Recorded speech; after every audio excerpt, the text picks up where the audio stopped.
আজকে আমি তৈরি করে নিলাম গরুর মাংসের কালা ভুনা।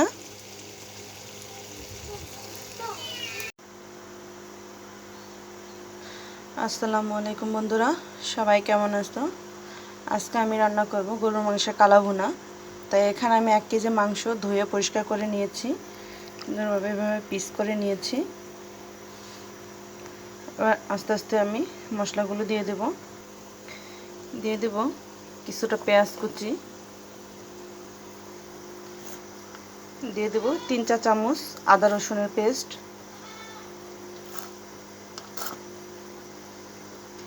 দিয়ে দেব স্বাদ মতো লবণ, দিয়ে দেব এলাচি, দারচিনি আর লবঙ্গ, দিয়ে দেব 2টা তেজপাতা ছিঁড়ে, দিয়ে দেব 1 চা চামচ কালো গোলমরিচের গুঁড়ো,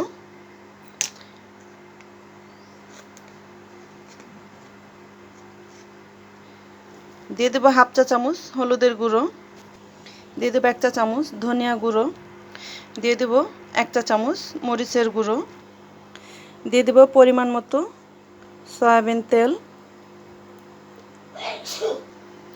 এবার আমি হাত দিয়ে মাংসের সাথে সবগুলো মশলা খুব সুন্দরভাবে মাখিয়ে নেব।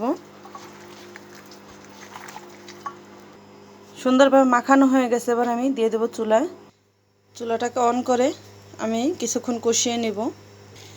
এখন একটা ঢাকনার সাহায্যে আমি একটু ঢেকে দেব বেশ কিছুক্ষণ, মাংসটা থেকে পানি ছাড়া পর্যন্ত। ঢাকনাটাকে তুলে দেখছি, দেখুন কতটা পানি বেরিয়ে আসছে। এবার আস্তে আস্তে একটু নাড়াচাড়া করে উল্টে পাল্টে দেব। আবার আমি ঢাকনা দিয়ে ঢেকে রাখবো।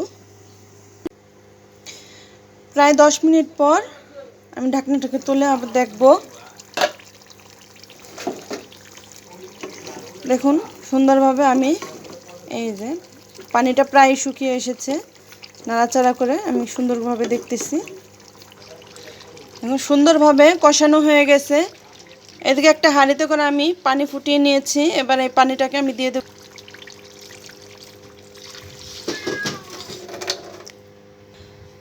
পানিটাকে দিয়ে দিয়েছি, এবার আমি সুন্দরভাবে নাড়াচাড়া করে একটু সবটা মিশিয়ে নিচ্ছি।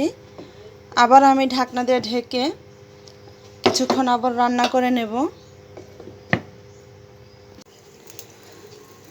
আবার আমি ঢাকনাটাকে তুলে একটু দেখে নিচ্ছি, আবার একটু নাড়াচাড়া করে নিচ্ছি।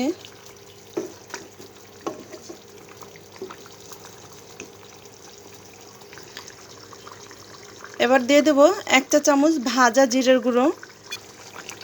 এটাকে নাড়াচাড়া করে আমি মিশিয়ে নেব।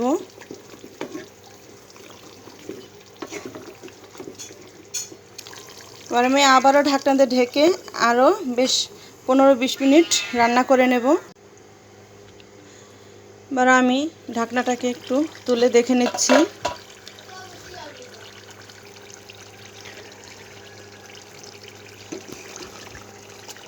দেখুন মাংসটা কিন্তু দেখতে দেখা যাচ্ছে সেদ্ধ হয়ে গেছে। এবার আমাকে আস্তে আস্তে জাল করে সম্পূর্ণ ঝোলটাকে শুকিয়ে ফেলতে হবে। দেখুন ঝোলটা কিন্তু আসলে কমে গেছে, এখন তেমন ঝোল নেই। এবার কিন্তু অনবরত নাড়াচাড়া করে করে তারপর শুকিয়ে নিতে হবে। দেখুন প্রায় শুকনো হয়ে আসছে, আর কিছুক্ষণ জাল করে আরেকটু শুকিয়ে নিতে হবে। তো বন্ধুরা, তৈরি হয়ে গেল আমার গরুর মাংসের কালা ভুনা। তো নামানোর আগে আমি কিছুটা বেরেস্তা উপর থেকে এভাবে ছিটিয়ে দেব। তাহলে বন্ধুরা, আমার ভিডিওটা যদি ভালো লেগে থাকে অবশ্যই আমার ভিডিওটাকে শেয়ার করবেন, কমেন্ট করবেন, লাইক করবেন। তো সবাই ভালো থাকবেন, সুস্থ থাকবেন। আল্লাহ হাফেজ।